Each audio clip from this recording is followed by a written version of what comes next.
The morning Sandra Bellows decided to perform for her friends at my expense in the petrol station forecourt on Millbrook Road. I was standing at pump number 4 in my work trousers and an old wax jacket that had seen better decades, filling the tank of a Land Rover Defender that was older than two of the women watching and considerably more useful than all three of them combined. I did not notice them at first. I was thinking about the drainage survey I needed to finish by Thursday and whether the weather was going to cooperate and whether I had remembered to call the planning office about the boundary amendment. The laughter reached me before the words did. Not the good kind of laughter, the kind that has a target. I looked up. Three women, mid to late 40s, standing at the adjacent pump with a Range Rover Sport that had never seen anything more challenging than a speed bump. One of them, the one doing the talking, was Sandra Bellows.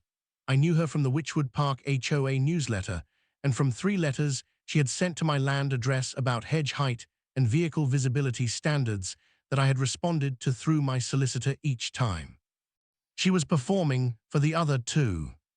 She was saying something about the old farmer and his old truck, and whether he had remembered which century he was in, and her friends were laughing with the specific enthusiasm of people who are laughing because someone with social authority expects it rather than because anything is genuinely funny. I filled my tank. I replaced the nozzle. I went inside to pay. When I came out, Sandra was still at her pump, and she made another comment, this one about whether the vehicle would make it home, with a gesture toward my Defender that was designed to include the petrol station forecourt as her audience. I said nothing. I got in my Defender. I drove away. That was a Tuesday in November. On the Friday of the same week, the A road between Wychwood Park and Millbrook had an accident. A serious one. My name is Arthur Pemberton. I am 67 years old, retired structural engineer, current owner and operator of a 340-acre mixed farming and land management enterprise in the Welsh Marches that I have run since I was 42 years old when I left my consultancy practice and came back to the land my father had farmed and his father before him. I hold a current first responder certification, which I renew every 3 years because rural areas have long emergency service response times and someone needs to know what to do while the ambulance is coming. I have held that certification for 24 years. I also hold an advanced trauma first aid qualification from my time as a voluntary mountain rescue team member in the 1990s, before the knee made sustained hill work impractical, and I have maintained the medical knowledge through refresher courses because old habits die harder than knees. The Land Rover Defender that Sandra had mocked was a 1997 model that I had maintained meticulously for 27 years. It carried, in its rear compartment at all times, a comprehensive first aid kit, emergency cutting tools, a thermal blanket supply, a portable defibrillator that I had purchased privately, and a 2-way radio on the mountain rescue frequency from the old days, which I kept charged out of a habit I had never seen reason to break. On the Friday afternoon, at approximately 4:15, I was coming back from the drainage survey on the B road that joined the A road 2 miles south of Wychwood Park. I heard the impact before I saw anything. That specific sound, anyone who has been near a serious road accident knows it. Metal and speed and the sudden ending of momentum in a way that does not belong. I came around the bend. A white transit van had crossed the central line on a downhill section and struck an oncoming car, a silver Volkswagen Golf, at an angle that had pushed the Golf into the verge and rolled it onto its side. The van had come to rest against the hedge on the opposite side of the road. The van driver appeared conscious and was visible through the windscreen. The Golf was on its side, with the driver's window facing the tarmac and the passenger side facing up. I pulled the Defender across the road at an angle that blocked both lanes and put the hazard lights on. I was out of the vehicle before it had fully stopped rocking. I went to the Golf first because the van driver was visible and moving, and the Golf's occupants were not. The Golf had two occupants. The driver was a woman, conscious, disoriented, trapped by the seatbelt which had locked and which was now holding her weight awkwardly against the door that was against the ground. There was glass. There was blood from a head laceration that was bleeding significantly but was not arterial. The passenger was a child, a girl, perhaps 7 years old, also conscious, crying, which was a good sign. The child was suspended by her seatbelt on the upper side, the roof of the inverted car, moving her arms and making sounds that told me her spine was not obviously compromised. I said to the driver, in the voice I had learned to use in situations like this, which was calm and direct and gave no indication of anything other than complete competence, "My name is Arthur. I am a trained first responder. I am here. You are going to be all right. Can you tell me your name?" She said her name was Helen. I said, "Helen, I need you to stay still. I am going to call the emergency services now, and then I am going to help you. Do not try to move." I made the 999 call. Then I went back to the Defender for the kit. The situation required three things in sequence. First, stabilize Helen's head and neck position and assess for immediate life threat. The seatbelt was cutting into her and needed to be managed carefully, but cutting it without controlling her drop onto the door below was a secondary consideration to assessing her breathing and circulation. Second, assess the child and keep her calm and still while determining whether it was safe to attempt to extract her before emergency services arrived or whether she should stay in position. Third, the van driver, who I needed to assess once the Golf occupants were stabilized. I was working through this sequence when I became aware of another vehicle stopped behind my Defender. A Range Rover Sport. Sandra Bellows was standing outside it. She was on her phone. She looked at me crouching at the Golf, and then she looked at the scene, and I saw her face do the thing that faces do when a person has been presenting a version of a situation, and the situation has suddenly revealed itself to be something entirely different from the version they were presenting. I did not have time to think about Sandra Bellows. I had Helen and a 7-year-old girl. I went back to work. The defibrillator was in the rear of the Defender, not yet needed, but retrieved and positioned where I could access it immediately if the situation changed. Helen's breathing was adequate. Her circulation was intact. The head laceration needed pressure but was not life-threatening. The seatbelt needed to be managed, and I had the cutting tool. I talked to Helen continuously while I worked, not reassurance in the empty sense. Specific information about what I was doing and why and what was going to happen next, because specific information in an emergency is more calming than vague comfort. Helen said, "My daughter." I said, "I can see her. She is conscious and moving, and I will get to her as soon as I have you stabilized. She is going to be all right." She said, "Is she really all right?" I said, "She is crying and she moved both arms. Those are good signs. Her seatbelt has her secured. I need 30 more seconds with you, and then I will be with her." Helen said, "Okay." I said, "You are doing very well." The seatbelt was managed. The head laceration was dressed. Helen was stabilized in a position that reduced the risk from her neck given the vehicle's orientation. I moved to the child. Her name, she told me when I asked, was Sophie. I said, "Hello, Sophie. My name is Arthur. Your mummy is right there and she is all right. I am going to help you now." Sophie said, "I am upside down." I said, "You are. That is a very unusual situation and you are being very brave about it." She said, "My arm hurts." I said, "I am going to look at your arm. I need you to stay very still while I do." The arm had a possible fracture at the forearm, not a compound fracture, no vascular compromise visible. I immobilized it with what I had in the kit and maintained her seatbelt position until the emergency services could manage the extraction with proper equipment.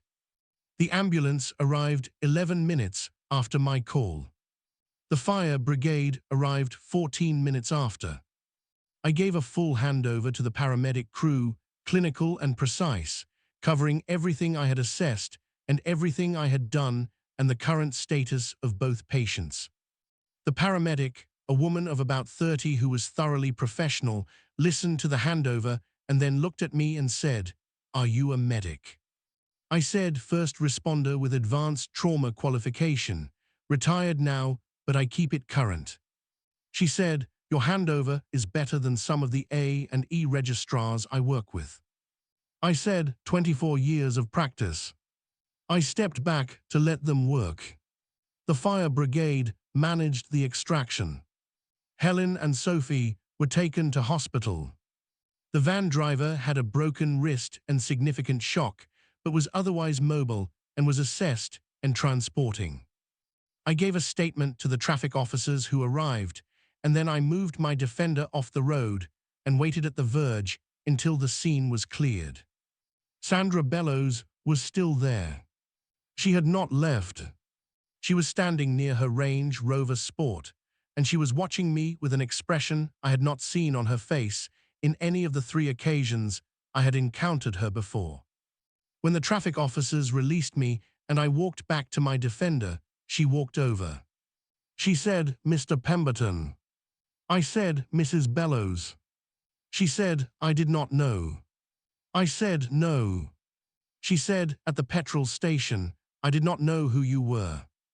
I said, "You did not know who I was. You knew what you were doing." She was quiet. I said, "How is your afternoon?" She said nothing for a moment. Then she said, "Is the little girl going to be all right?" I said, "I believe so. The paramedics were excellent and the response time was reasonable. She has a possible forearm fracture, but her spine presentation was good, and she was fully conscious and communicating throughout." She said, "And the mother?" I said, "Similar assessment. The head laceration was manageable and she was lucid throughout. I expect they will both be discharged within a day or 2, depending on imaging." Sandra said, "You knew all of that, what to do." I said, "I have carried that kit for 24 years. I have used it 9 times. She said, 9 times. I said, "Rural roads, long response times, someone has to know what to do." She said, "The defibrillator." I said, "Not needed today, but it has been needed before." She was quiet again. Then she said, "I am sorry, for Tuesday." I said, "Mrs. Bellows, I have spent 40 years not much caring what people think of my vehicle or my jacket. Tuesday was unpleasant, but it did not change my afternoon in any meaningful way." She said, "It changed mine." I said, "I expect it has." I got in my Defender. I drove home. That was the end of what happened on the road.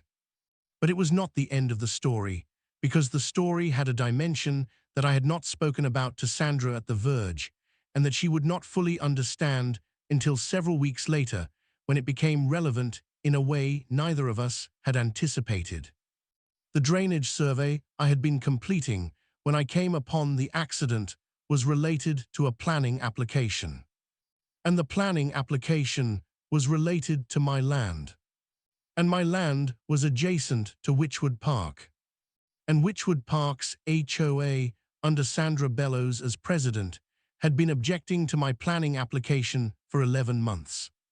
Part 2 is where those 2 things, the accident and the planning dispute, came together in a way that I had not arranged and had not sought, but that resolved things in the specific manner that tends to happen when a situation has been running long enough for the full picture to become visible to everyone involved.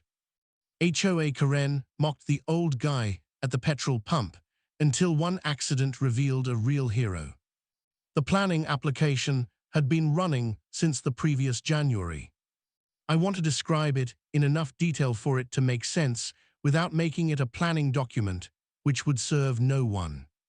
My land in the Welsh Marches included a section of the eastern boundary that abutted the northern edge of Witchwood Park, the development where Sandra Bellows lived and which she presided over as HOA president. The eastern boundary section in question was a 12-acre field that I had been using for sheep grazing, but which had an agricultural buildings consent application pending for a covered livestock facility. A covered livestock facility. A hay barn with livestock housing, standard agricultural infrastructure, the kind of thing that has been built on farms in the Welsh Marches for 300 years, updated with modern materials and planning compliance. The local planning authority had received the application in January. Under normal circumstances, an agricultural buildings application on established agricultural land with appropriate justification took 3 to 4 months to determine. It was now 11 months later. The delay was attributable to objections. The primary objection, filed within the statutory consultation period and repeated in subsequent correspondence with increasing elaboration, came from the Wychwood Park Residents Association, acting through Sandra Bellows as president. The objections covered 4 areas: visual impact on the development's northern edge, noise from agricultural operations, potential odor from livestock, and what Sandra's letter described as the incompatibility of intensive agricultural operations with the residential amenity of an established residential community. My solicitor, a woman named Rachel Davies who practiced in Hereford and who had 20 years of experience in rural property and planning matters, had addressed each objection in detailed response submissions. Visual impact was mitigated by the building's position, its design specification, and the existing vegetation screening.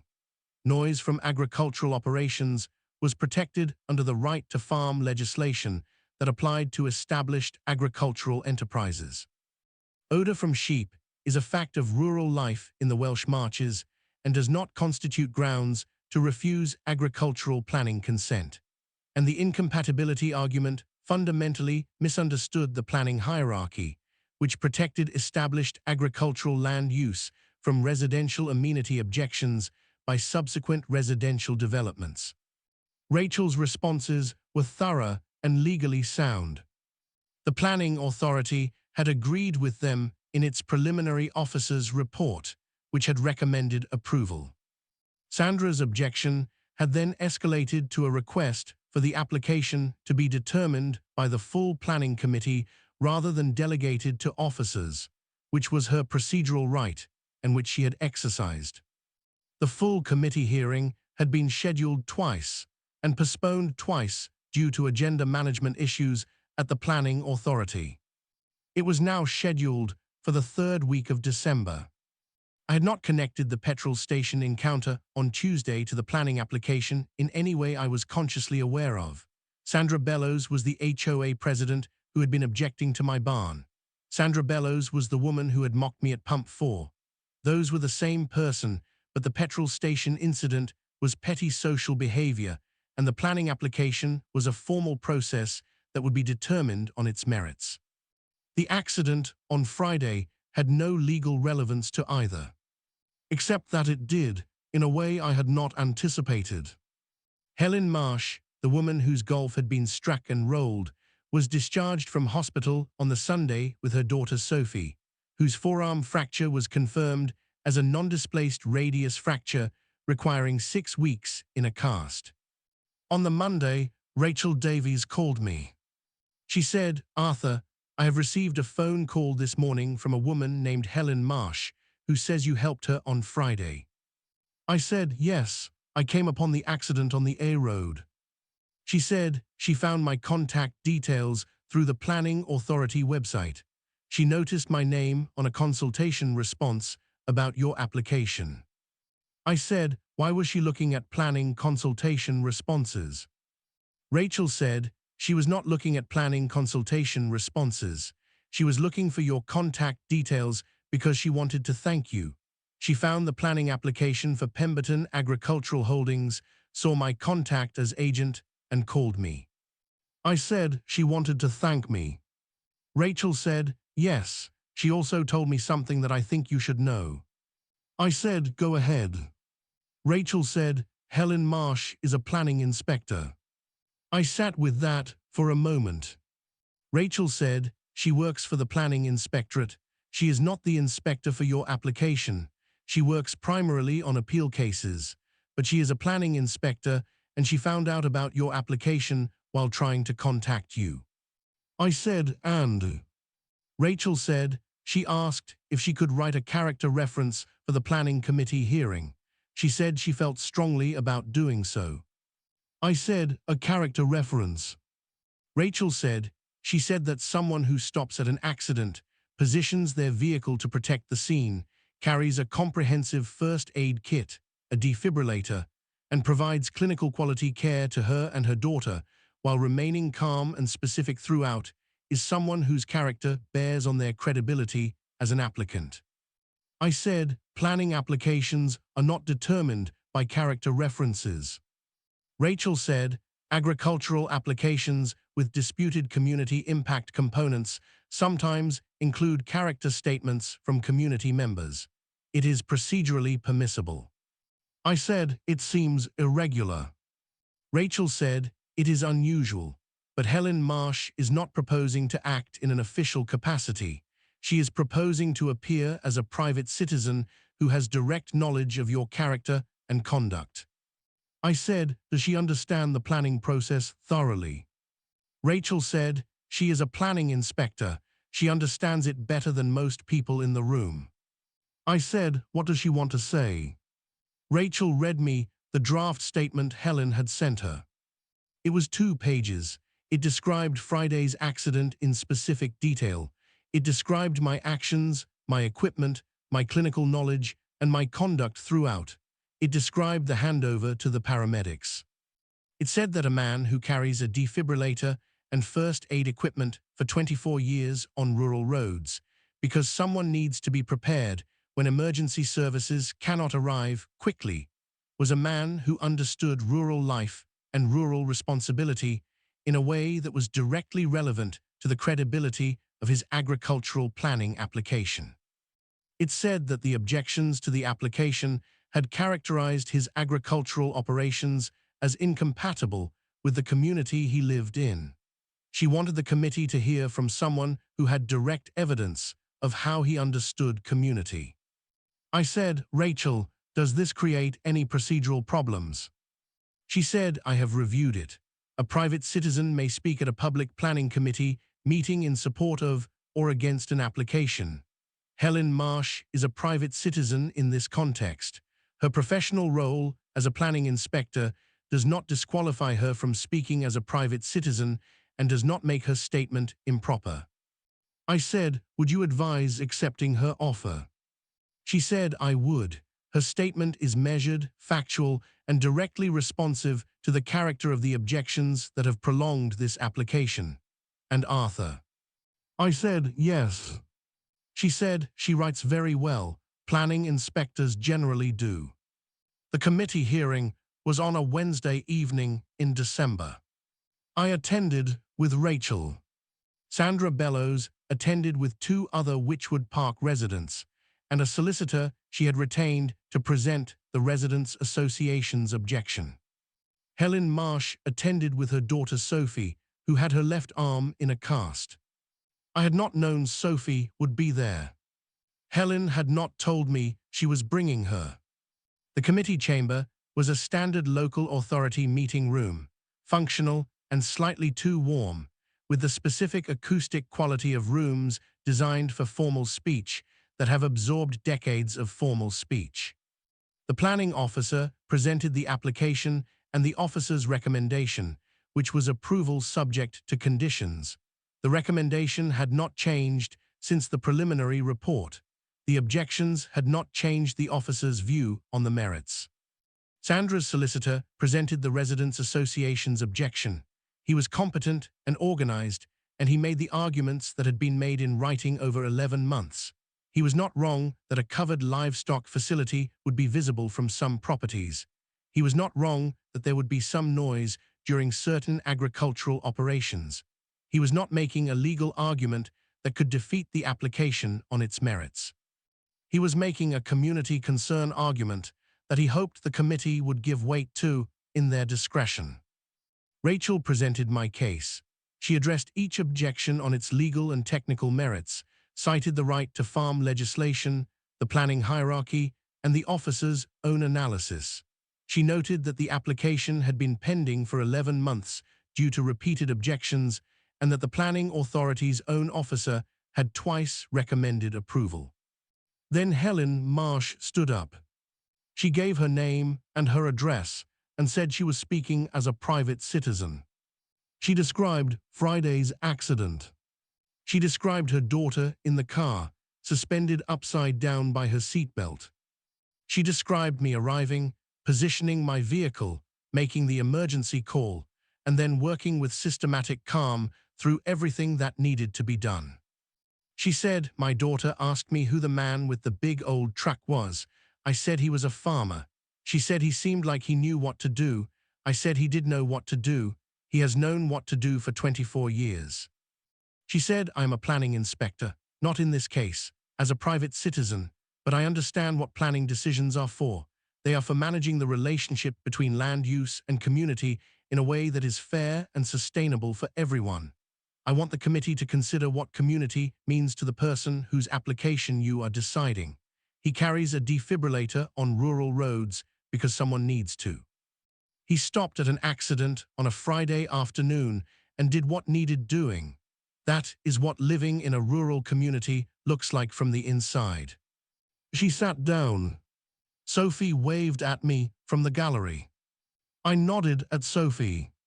The committee deliberated for 12 minutes.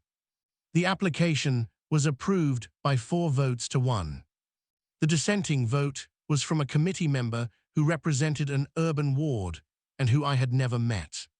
Sandra Bellows did not speak during the public comment period. She had been represented by her solicitor, which was her procedural right, but the comment period allowed direct statements from objectors, and she had not taken it. I saw her on the way out. We did not speak in the chamber. In the car park, she was walking to her Range Rover Sport, and I was walking to my Defender, and our paths crossed at the entrance to the car park. She stopped. She said, the application passed. I said, yes. She said, the little girl was there. I said, yes. She said, you did not arrange that. I said, no, I did not know she was coming. Sandra looked at the Defender for a moment. Then she said, the kit in the back. I said, yes. She said, you carry that every day. I said, every day for 24 years. She said, and the defibrillator. I said, my neighbor 3 farms over had a cardiac event in a field 8 years ago. I was first on scene. He survived. The defibrillator was the difference. I purchased one the following week. She said nothing for a moment. Then she said, Mr. Pemberton, the objections to your application. We were concerned about the development, about what it would mean for the properties adjacent to it. I said, I know. Rachel addressed each concern in the submissions. She said, I know she did. I read them. She said, I think perhaps we were arguing about the wrong things. I said, perhaps. She said, would you be willing to have a conversation with the Residents Association about the operational plan for the facility? Not an objection, a conversation. I said, Rachel can arrange that, yes. She said, I would appreciate it. I said, Mrs. Bellows. She said, yes. I said, the conversation should have happened 11 months ago. She said, I know. She drove away. I sat in the Defender for a moment before I started the engine. Rachel had sent me a message that said, approved, conditions manageable, well done. I sent back, thank you, and started the engine, and drove home through the dark Welsh Marches roads with the kit in the back and the defibrillator charged and the radio on the mountain rescue frequency, the same way I had driven these roads for 24 years. The conversation with the Residents Association happened in January. It lasted 2 hours. Sandra attended with 3 other residents. I attended with Rachel. We went through the operational plan for the facility, the hours of operation, the waste management protocol, the screening plan. The residents had specific concerns that were reasonable and that I had reasonable answers to. At the end, one of the residents, a man named Howard who had lived in Witchwood Park since it was built, said, "We should have had this conversation last January." I said, "Yes." He said, "Why didn't we?" I said, "That is a question for the Residents Association." Sandra said, "We assumed adversarial. We should have assumed conversation." I said, "Rural land and residential development share boundaries all over these marches. Adversarial is usually the worse option." Howard said, "Usually." I said, "Usually." The facility was constructed in the spring. Planning conditions met, building regulations complied with, construction complete by May. Sophie Marsh sent me a drawing in March, a crayon drawing of a big truck and a man with a kit bag and a smaller figure with an arm in a cast giving a thumbs up. Her mother had written on the back, "Sophie wanted you to have this. She has decided she wants to be a doctor. We are both well, thank you." I put it on the kitchen wall next to the map of the drainage survey that had been finished before any of this happened. Here is what I will leave you with. Sandra Bellows did not know who she was mocking at Pump 4. That is the story people take from this. The comeuppance, the moment a small performance encountered its object. But I think the more important part is what she said in the car park. "We were arguing about the wrong things." 11 months of formal objection and counter-response, and committee hearings and solicitors' letters, and at the end of it, she said we were arguing about the wrong things. The right thing was 2 hours in a room in January discussing an operational plan. That is almost always the right thing. Not naivety, not capitulation. A conversation about specific concerns with specific answers. Between people who share a boundary and who are going to keep sharing it regardless of how the planning application turns out. I have 40 years of experience managing land adjacent to residential development. I have learned that the neighbors who understand rural operations are almost always the neighbors who have been invited to see them. And the neighbors who object most strenuously are almost always the ones no one has thought to invite. Open the conversation early. It is almost always cheaper than the alternative. Drop your thoughts below. If you have experienced conflict between agricultural land use and residential development, tell me about it. And if you are on either side of a boundary that has never had a proper conversation across it, consider whether the conversation might be worth having before the planning application is filed. The 2 hours in January is almost always better than the 11 months that follow. Ask Sandra. She will tell you. End of part 2, approximately 7,000 words. Thumbnail text. She mocked the old farmer at the pump. 3 days later, he saved her neighbor's life.